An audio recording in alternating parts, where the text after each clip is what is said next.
Mix eggs, vanilla, and sugar together until fluffy and creamy for about 5 minutes.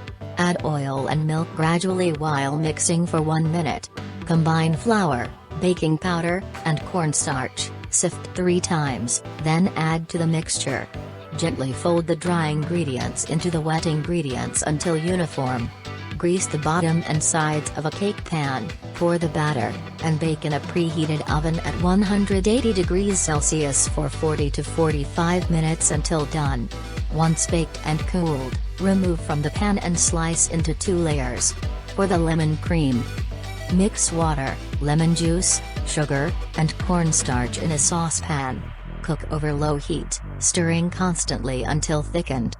Add butter and egg yolks, and continue stirring until desired thickness.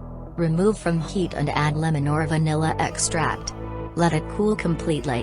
Whip the heavy cream until stiff peaks form, then fold it into the lemon cream.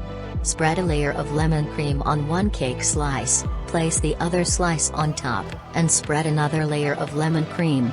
Decorate as desired. Chill in the refrigerator for a few hours before serving.